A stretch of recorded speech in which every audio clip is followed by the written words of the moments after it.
hasta la clase el año pasado, pero... Ya está, ahí está. La reunión se está grabando, lo tengo. Chicos, ¿entienden esta parte de alelos múltiples? O sea, alelos múltiples quiere decir que para un determinado gen hay muchas variantes que es lo que le decimos alelos para ese gen de esa especie. Ahora, cada individuo tiene dos y va a expresar un fenotipo en función de qué acción génica tenga cada uno de los alelos entre sí. Supongamos que el alelo dominante sea que A1 sea dominante de todo. Ahora pues vemos ejemplos. Que A1 sea dominante de todos. Todos estos individuos que tienen A1, uy, se me fue. Todos estos individuos que tienen A1 van a tener el fenotipo de A1. Vamos a ver ejemplos ahora, porque la teoría es bastante sencilla. Vamos a ver varios ejemplos, que algunos son bastante interesantes. Más sencillo es el control del color del pelaje en el conejo, que está dado por 4 alelos. Tenemos el salvaje, que lo vamos a simbolizar como C, que es este color, tipo la liebre. Después tenemos el alelo.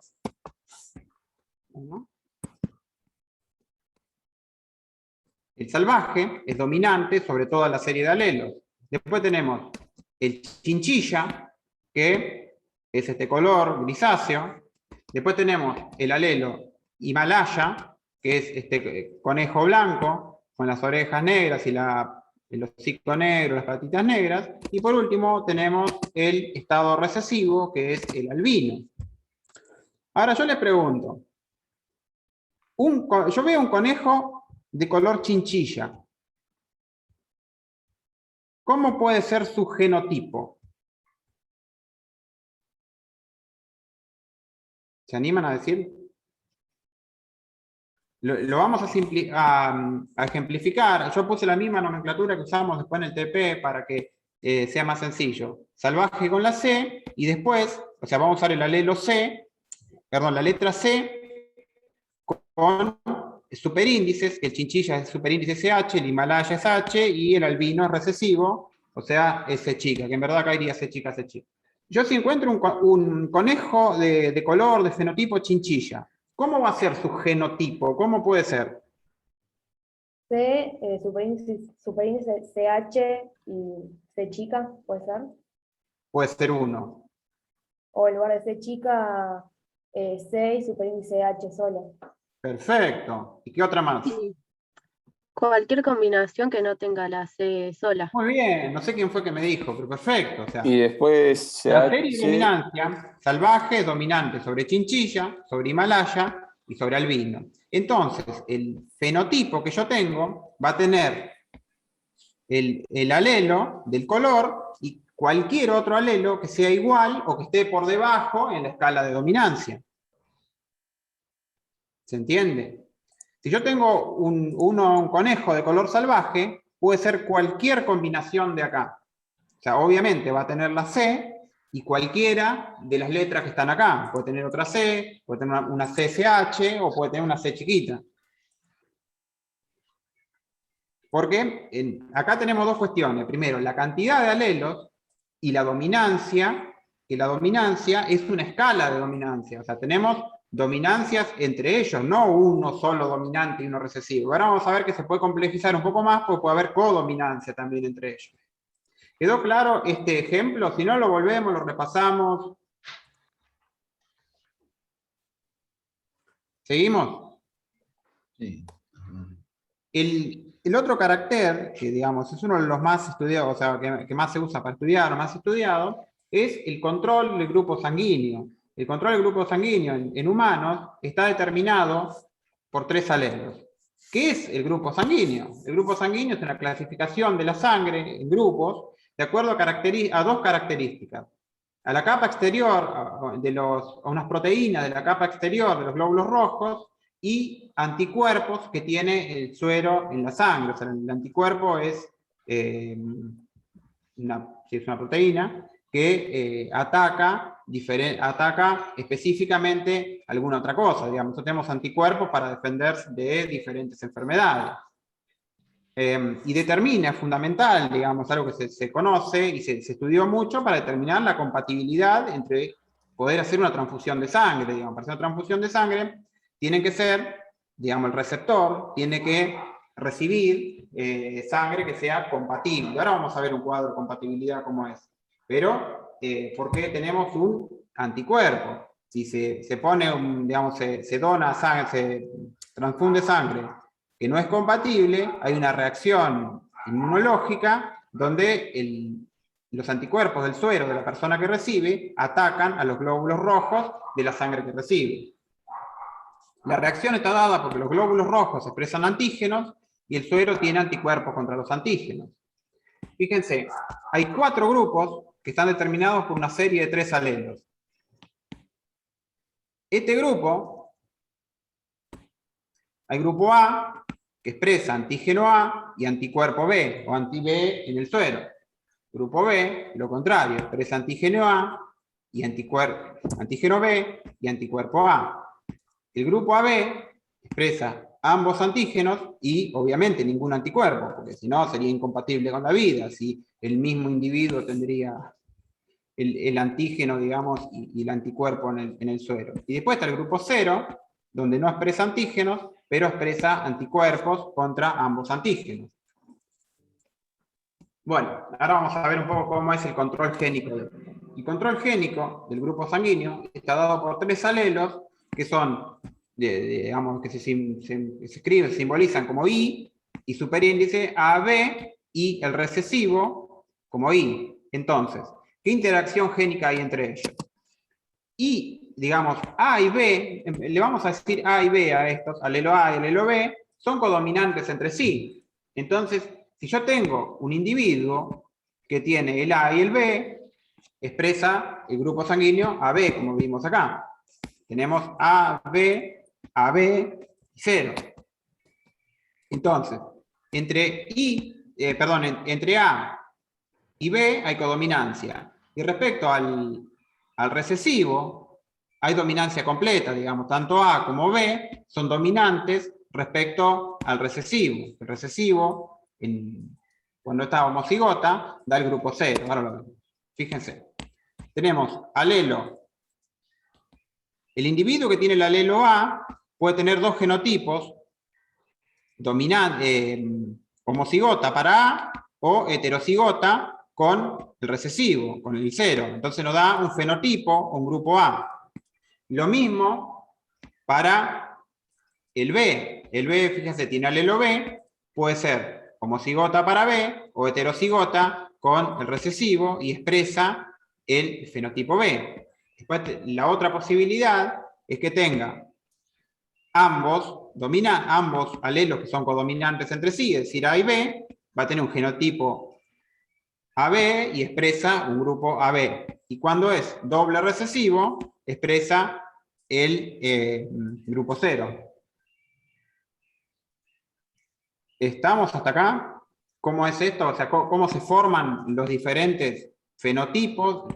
Digamos, los alelos, acuérdense que los alelos cuando se combinan dan origen a genotipos. La expresión de esos alelos da origen a los fenotipos. En este caso, hay la acción, interacción que hay entre ellos.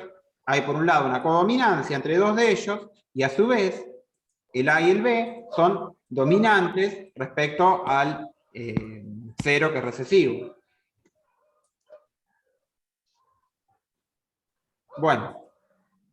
José, ¿y qué significa eso, que sea positivo o negativo? Ahora vamos. Después tenemos en la sangre, hay otra cosa que yo lo nombro acá, porque ya que estamos hablando de sangre, que en esto no es un alelo múltiple, sino el factor RH. El factor RH es una proteína que está en la cubierta de los glóbulos rojos. Hay genotipos que la expresan, que se llaman RH positivo, y hay genotipos que no la expresan, que se llama, disculpe, acá se me traspapeló un RH positivo y era negativo. Está controlado por un gen en el cromosoma 1, que en este caso este gen tiene 2 alelos, el dominante y el recesivo. Cuando está presente el dominante, el individuo es RH positivo. Cuando está homocigota para el recesivo, el individuo es RH negativo. Esto hay digamos, se tiene que estudiar, analizar, porque en un embarazo con una madre es RH negativa y tiene un hijo que es RH positivo, el sistema inmune de la madre reconoce que no es su mismo tipo sanguíneo, y hay un problema que la verdad que no sé, creo que esto, digamos, es un problema grave, donde el anticuerpo de la madre ataca al hijo, digamos, porque acuérdense que esto es una reacción del sistema inmunológico. Entonces, digamos, cuando el sistema inmune, digamos, detecta que hay algo que no, digamos, detecta un antígeno que no corresponde, o sea que si se le da sangre que tiene otro, digamos, diferente, va a haber una reacción inmune donde se van a atacar, digamos, los anticuerpos que tenga van a atacar a lo que se le agregue, digamos. Por eso es necesario, digamos, conocer la compatibilidad. O sea, ¿para qué todos sabemos nuestro grupo sanguíneo?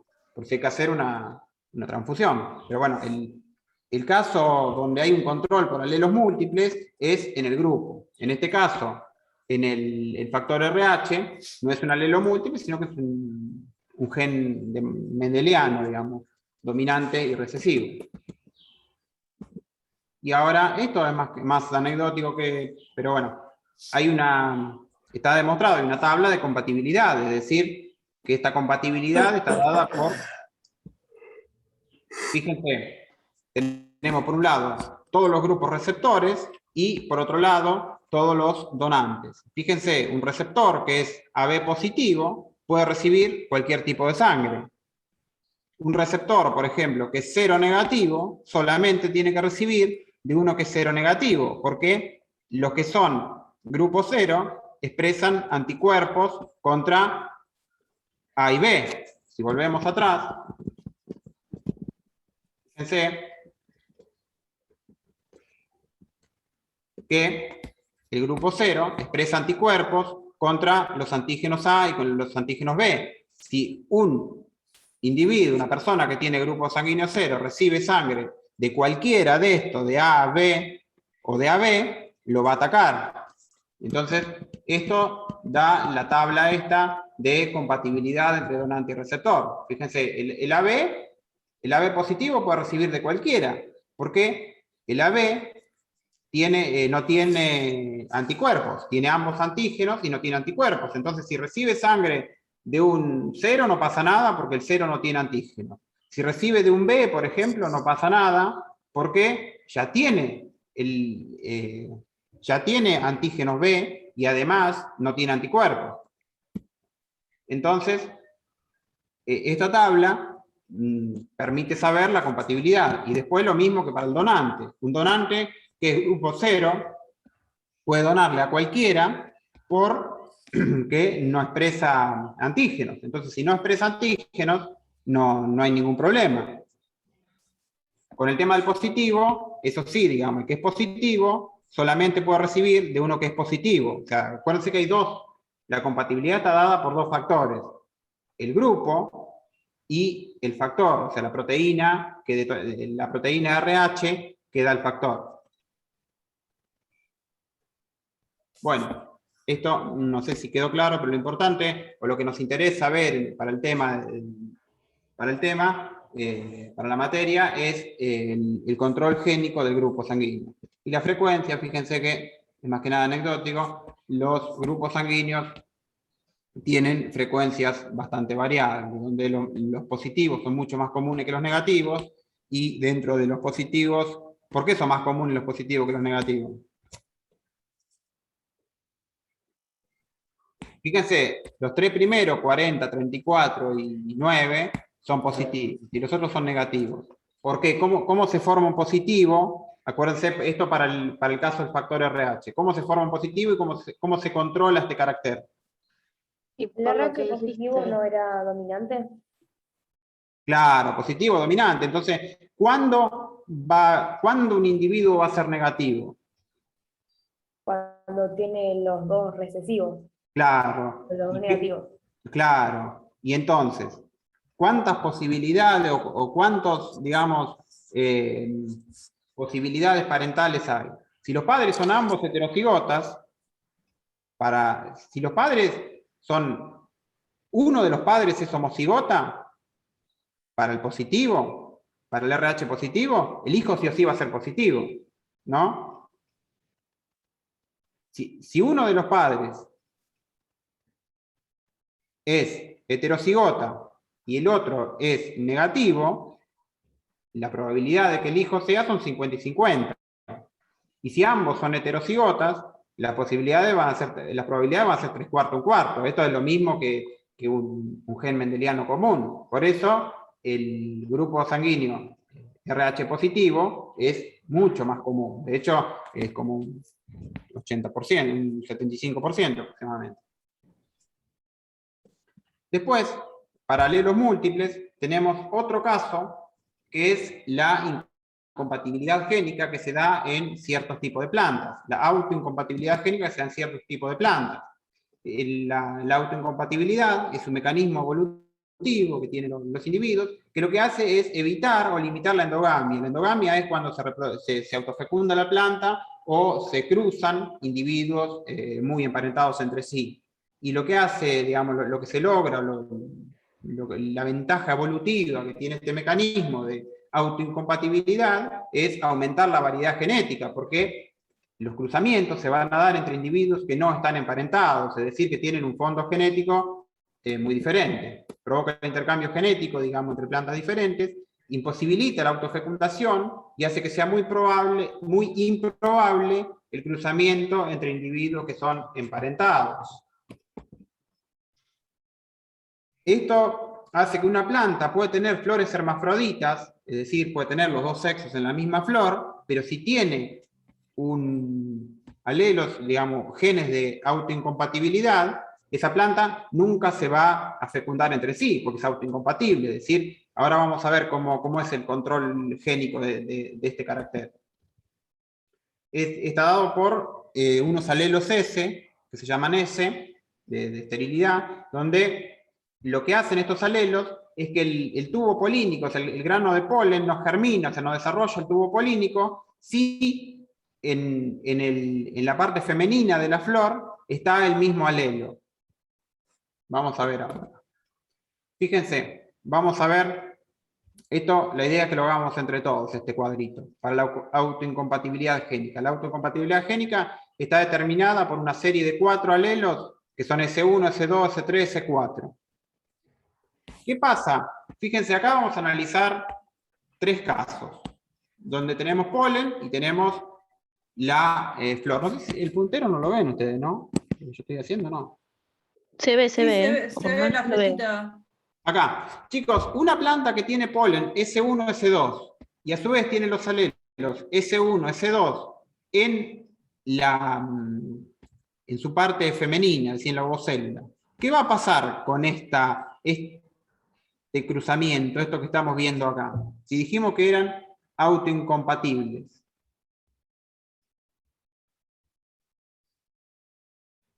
El grano de polen no germina, es decir, no desarrolla tubo polínico, si encuentra los mismos alelos en la parte femenina, es decir, en la ovocélula. ¿Qué pasa en el primer caso, este que tengo marcado acá? No hay descendencia. No hay descendencia. A ver, ¿qué más? A ver, ¿alguien más? ¿Qué piensan? No, no hay cruzamiento. No hay cruzamiento. Bien. ¿Están todos de acuerdo que no hay cruzamiento? A ver. Aborta, digamos, el grano de polen va a abortar, porque el S1 está y el S2 también, digamos, están los dos. Entonces, descendencia, ni una. Ahora, ¿qué va a pasar si en el polen tengo S2 y S3? Viene polen, digamos, ¿no? O sea, un grano de polen. ¿Cuántos alelos tiene? ¿Los dos? ¿Cómo es genéticamente el grano de polen? Haploide. Haploide, muy bien. Entonces, yo acá lo que puse polen, no es que el polen es S2, S3. El polen es S2 o S3, digamos. Una planta que es genéticamente S2, S3, ¿qué polen da? ¿Qué gametas da?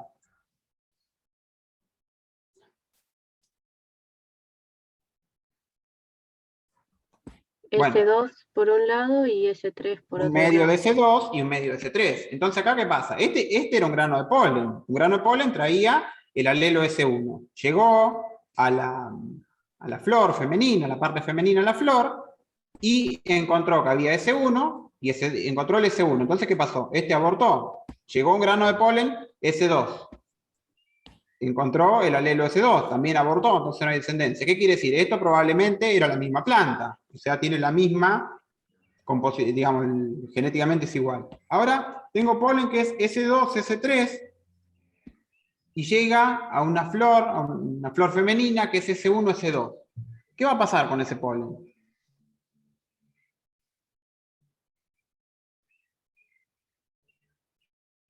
El S2 va a abortar. El S2 aborta. Vamos a analizar uno por uno. El S2 llega al S2 y encuentra que la ovocélula es, digamos, hay S1 y S2. El S2 aborta, está el mismo, digamos, es incompatible. S2, S2 no puede haber, entonces aborta. ¿Y el S3? S3 Todo el no. polen que tiene el alelo S3 Sería compatible. es compatible, muy bien. ¿Y entonces qué pasa? Hay descendencia. Hay descendencia. ¿Y cómo es la descendencia genéticamente?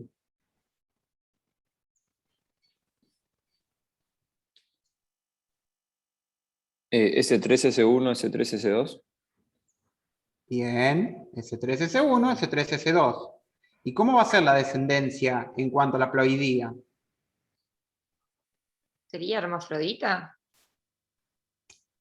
No, esto no es un caso hermafrodita porque el polen es distinto a la ovocélula. Esto sí puede ser una flor que tiene los dos sexos en la misma flor y que llega, digamos, el polen llega a la ovocélula y ahí no se fecunda. O sea, es indistinto que sea hermafrodita o no la planta.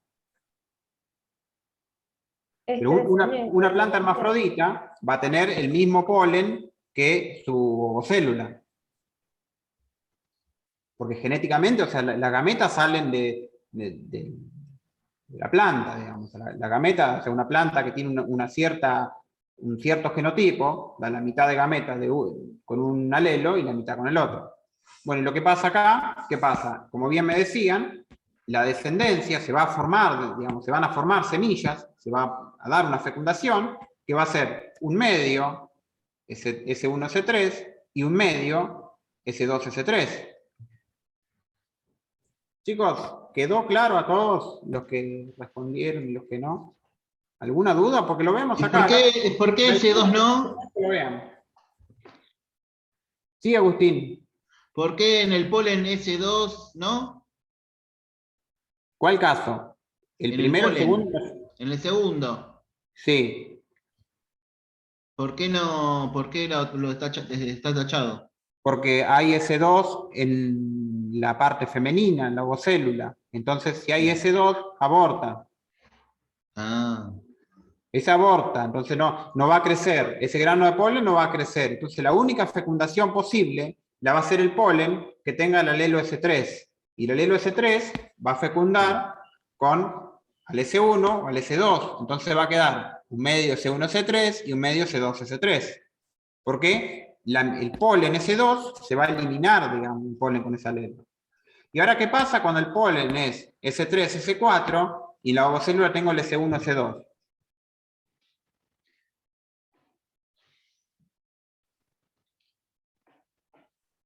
¿qué va a haber? ¿4 descendencias? ¿Puede ser? Te da 4, o sea, la descendencia va a estar compuesta por 4 genotipos. Te va a dar 4 genotipos. Porque no va a haber aborto. Entonces, ¿qué va a pasar? El polen S3, por ejemplo, puede fecundar al S1 o al S2. Entonces me va a quedar, fíjense, un cuarto, un cuarto, un cuarto y un cuarto. O sea, todos los granos de polen van a fecundar y la descendencia va a ser un cuarto cada uno. Entonces, ¿qué va a pasar? ¿Qué quiere decir que este polen sea S3, S4? Que este polen era de otra planta que no era la, digamos, este polen que fecundó una planta era de otra. Genéticamente es diferente. O sea, esta planta, digamos, esta planta hembra, que es S1, S2, nunca va a producir polen S3, S4. ¿Quedó claro este tema? Más o menos. ¿Qué pasó? A ver, ¿qué no quedó claro? Volvemos. Decime. puedo A mí me hacer queda una- claro que se redistribuyen los Y sí, porque alelos. es el único, o sea, se distribuye porque es el único polen que queda, digamos. Polen el grano de polen, todos los granos de polen, acá en este caso, los S2 mueren todos, abortan todo. Y todos los granos de polen S3 van a fecundar a la célula, digamos, a las ovocélulas S1 y a las S2. Entonces la descendencia va a ser un medio y un medio. Sí. No hay aborto, o sea, todo el polen, o sea, sí hay aborto, perdón, o sea, la mitad del polen, porque en principio, digamos, la mitad del polen es S2 y la mitad es S3 en este caso. La mitad del polen no va a prosperar, digamos, se va a abortar el grano de polen ese. Entonces, las semillas que se formen van a ser sí o sí S3, porque es el único que quedó que creció. Y entonces, puede ser, con la mitad va a ser con el S1 y la mitad va a ser con el S2 que había.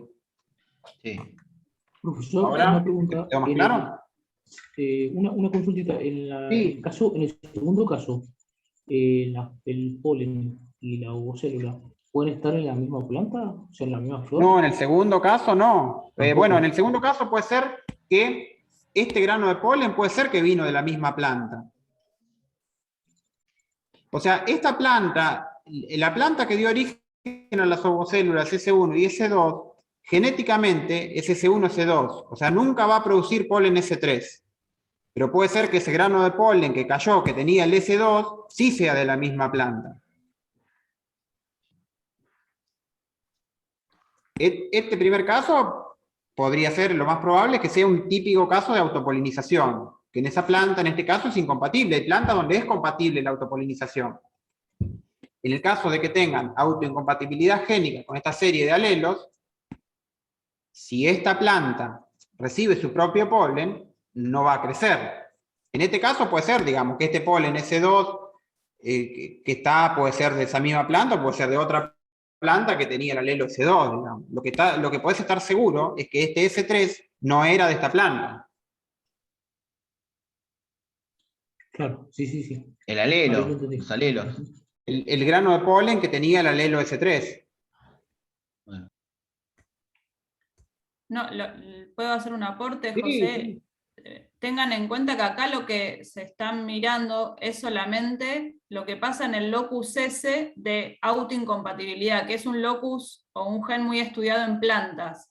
O sea, cuando José les pregunta, bueno, ¿qué genotipos se van a formar en esta descendencia? Son genotipos en donde solamente están mirando el locus S, con sus diferentes variables, ¿no? Que en este caso los números lo que hacen es diferenciar la serie de alelos que hay disponibles. Claro, digamos, pues genéticamente puede ser cualquier cosa para los otros Después alelos. hay otros genes, pero para ese locus Claro. en particular, cuando se presenta incompatibilidad, lo que pasa es esto, que dos gametas no se van a juntar nunca si son iguales en la incompatibilidad gametofítica. Y que Claro. en la producción eso es muy importante, porque si uno tuviera incompatibilidad no tiene producción de semillas, y bueno, es importante conocer cómo es ese comportamiento. Lo que evita esto es la autopolinización, digamos, porque si una planta tiene, o sea, si una planta va a dar gametas en función de su genotipo que tenga para este locus. Entonces, si la planta es genéticamente, acuérdense que estas ovocélulas, este polen S1, S2, salió de una planta que es genéticamente S1, S2.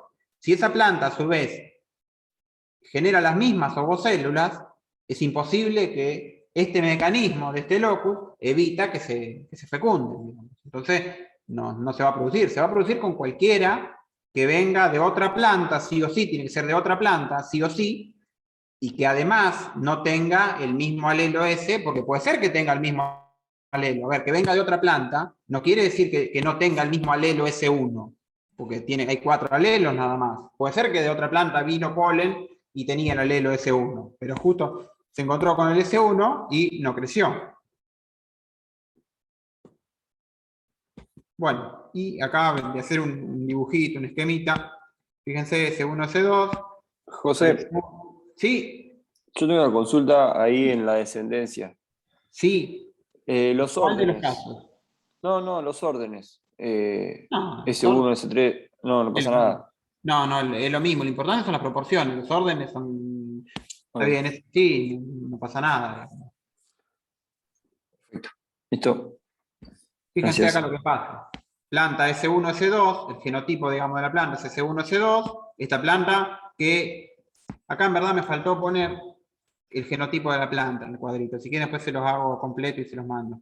Porque fíjense, la planta que da la ovocélula S1 y S2, su genotipo, que está escrito acá, es S1, S2, ¿entienden? Entonces, cuando viene polen S1 o S2 y se encuentra con alguno de estos alelos, no crece. Esta planta es el caso este. Esta planta es S1, S3, que genera ovocélulas S1, S2. El grano S1, el polen, no va a crecer. Digamos, el S1 no va a crecer porque ya está el S1 en la planta. Entonces, el S2 es el único que crece. Este es otro caso que no es el mismo ejemplo, digamos.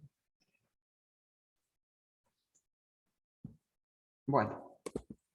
Chicos, alelos múltiples estamos. No sé si hacemos los problemas de alelos múltiples o seguimos con la presentación esta. Y después hacemos todos los problemas juntos. Profesor, o sea que el último caso sería el de mayor producción. Claro. El último caso sería el que se fecundan todas las ovocélulas. O sea, todos los granos. En verdad, este caso no es tan así, porque polen siempre sobra, digamos. O sea, polen siempre hay.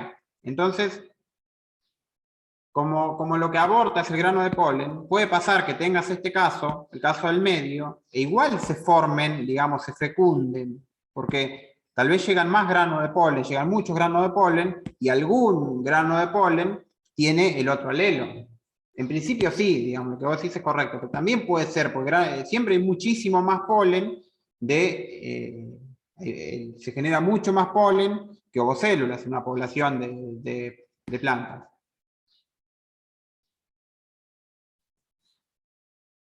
No sé qué hacemos, chicos, si seguimos con los alelos letales o hacemos los problemas. Si no, doy los alelos letales, serán 20 minutos más. ¿Seguimos? Sí, me parece que sí, Sí, ¿no? José. Chicos, otra excepción, a las leyes de Mendel, son los alelos letales. ¿Qué son los alelos letales? Son alelos que al expresarse impiden el desarrollo normal del individuo. O sea, ahora vamos a ver qué casos hay. Pueden causar la muerte del individuo o disminuir la capacidad para reproducirse, que en este caso se llaman alelos deleterios. El gen sobre el que tiene el alelo, digamos, el gen donde se encuentran alelos letales se llama gen esencial. ¿Por qué? Porque si hay una determinada, ahora vamos a ver para qué codifican, los genes estos codifican para funciones clave, digamos, del metabolismo, de la vida del individuo. Entonces, si hay una cierta combinación de alelos, este gen o no se va a expresar, que ahora vamos a ver el caso de la clorofila, o va a generar algún problema que el individuo muera. Y normalmente el genotipo letal, o sea, donde se expresa la letalidad, es el homocigota. Lo más común es que sea el recesivo, que el recesivo muera, pero también hay casos donde la combinación del dominante es letal. Se alteran las proporciones mendelianas para el carácter, ahora vamos a ver, porque según vimos, o según decía Mendel, o sea, la descendencia era toda viable, o sea, veíamos toda la descendencia que se producía. Acá no, vamos a ver que parte de la descendencia no se va a producir, o sea, no la vamos a ver. Generan cambio a nivel de población, que eso después lo vamos a ver cuando veamos genética de población.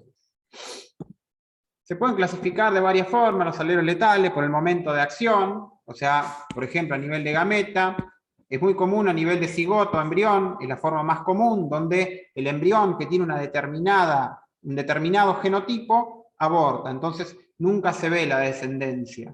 Simplemente se ve que las proporciones de la descendencia difieren de las proporciones mendelianas. Y después lo que se llama grado de penetrancia, que es proporción de individuos que manifiestan el fenotipo.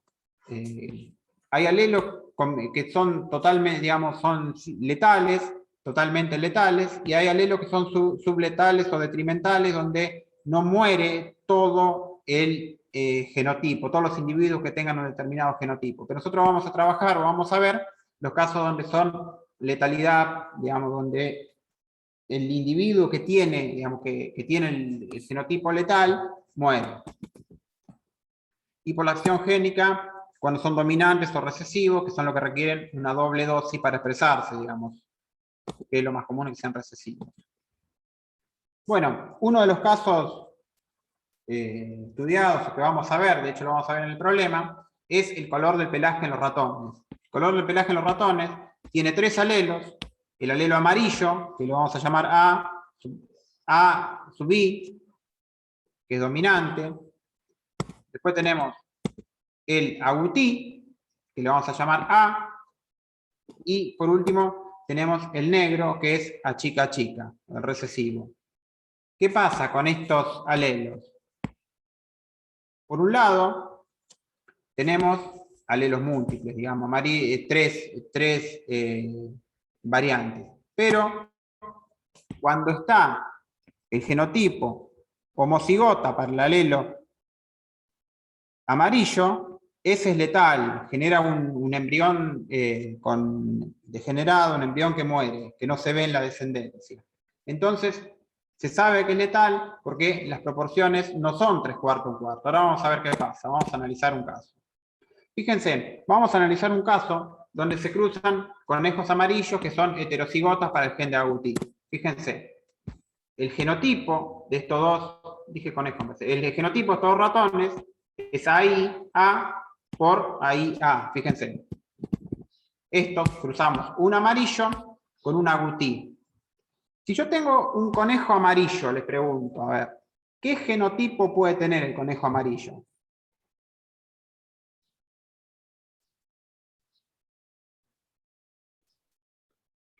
Puede contener los otros dos. ¿Cómo puede ser? Decime las dos posibilidades, a ver. Y puede contener amarillo agutí, amarillo amarillo, amarillo agutí o amarillo negro. Habíamos dicho que el individuo homocigota para el alelo amarillo, esta combinación es letal.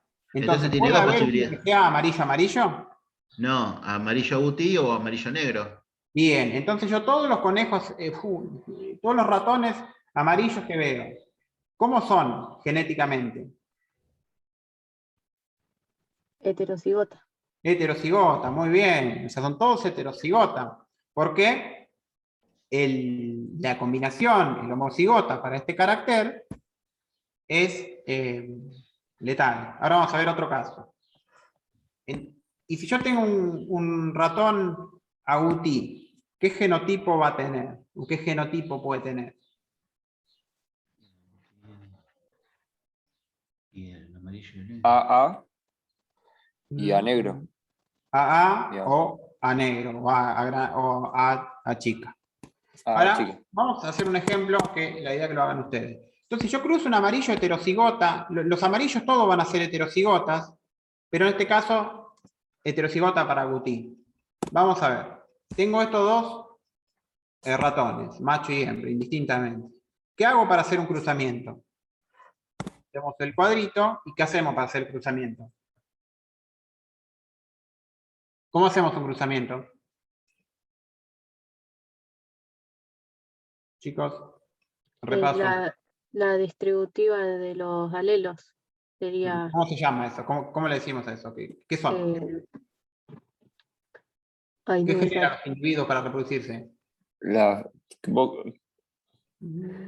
Las frecuencia gametas. genotípica. Las gametas, no sé quién dijo gameta, pero perfecto. Entonces, este individuo va a dar la gameta amarillo y la gameta agutí. Y el otro individuo, lo mismo, ¿no? Entonces, cuando hacemos el cruzamiento, el cuadro de Punnett, nos dan estos genotipos. Y ahora ustedes me dirán qué pasa con esto. Y hay uno letal. ¿Este qué pasa? Letal. Es letal. Un cuarto. Bien. Este, amarillo. Este amarillo. Y este agutí. ¿Y qué proporciones tenemos? ¿Tenemos 3/4, 1/4? ¿Qué proporciones tenemos acá? ¿Cuántos ratones veo? ¿Cuántos nacen? Sí, sería. ¿Tenés en cuenta el cuarto del letal? No. No. Yo veo una cría de ratones. ¿Cuántos ratones nacen?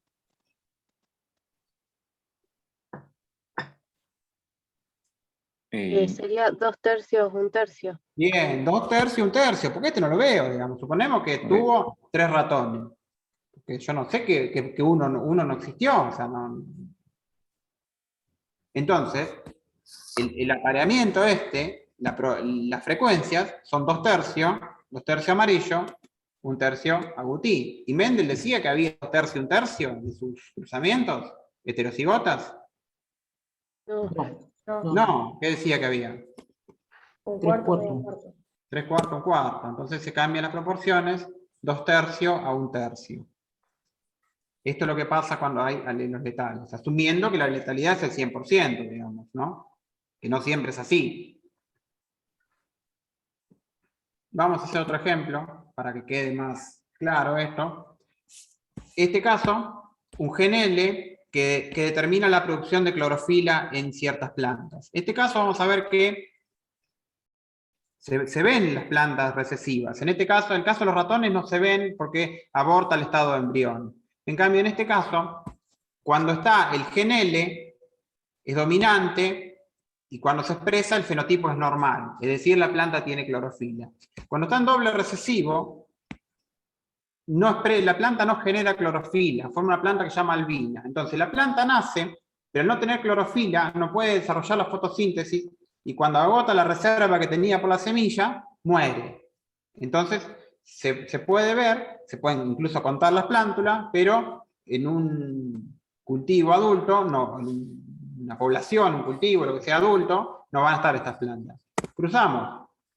Entonces en este caso, si el normal es dominante, todas las plantas que yo veo pueden ser homocigota para este alelo, o pueden ser heterocigota. O sea, todas las plantas van a ser verdes, van a ser normales. Las plantas que son recesivos son blancas. Después vemos la foto. Entonces, si yo cruzo estos individuos, fíjense, saco gametas, y acá, ¿qué me queda?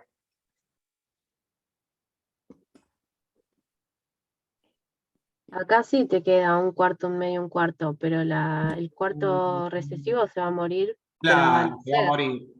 Se va a morir, y entonces me va a quedar la progenie, en este caso, 100% normal, donde 2/3 heterocigota y 1/3 es homocigota.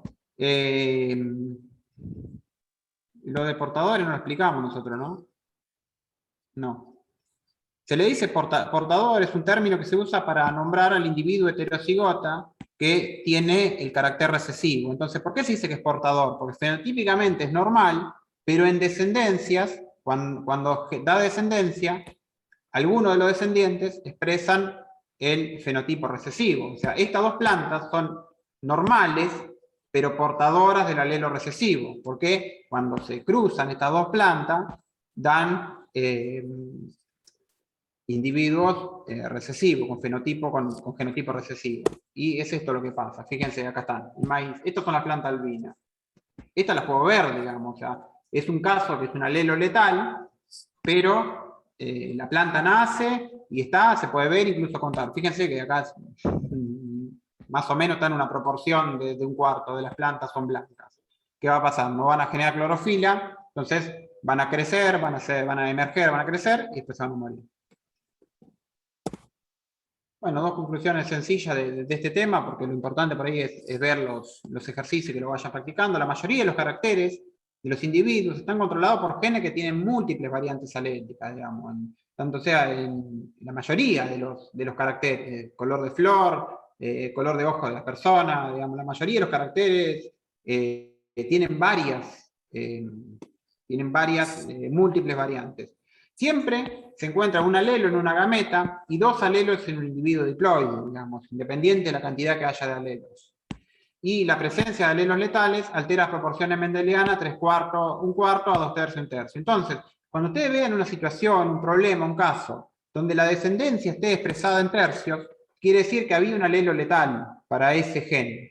Porque al eliminarse una parte de los individuos, las proporciones quedan en tercios, como vimos el cuadrito de los ratones.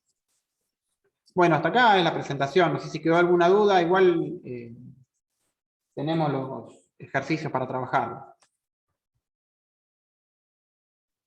Entonces, a pesar de que se vea o no se vea el efecto del alelo letal, va a seguir siendo 2/3, 1/3 la proporción. Sí, la proporción sí, muchas veces no se ve porque el individuo que se forma con la combinación letal aborta antes de nacer. Claro. Entonces no se ve, pero se ve, o se ve combinaciones donde ciertos cruzamientos, eso es común en cierto tipo de animales, que ciertos cruzamientos dan una cierta tamaño de camada y ciertos cruzamientos dan un tamaño de camada más chico. ¿Qué quiere decir? Que produjo menos cantidad de descendientes o de cachorros o lo que fuera. ¿Qué parte abortaron por ese cruzamiento? Entonces no lo ves y ves la descendencia en menor cantidad y en proporciones de tercios.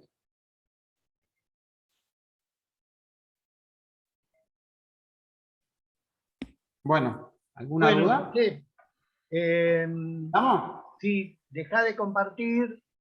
¿Qué hora es? 3:30. Son las 3, me parece. 3:30. Chicos, hacemos un pequeño intervalo y después le damos hasta las 6. Así que Sí, tenemos varios problemas.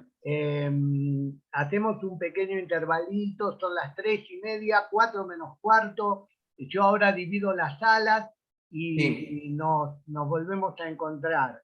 ¿Les parece? Bueno, ya... Perfecto. ¿Sabes que no encuentro el tema de las salas? Donde selección de grupo.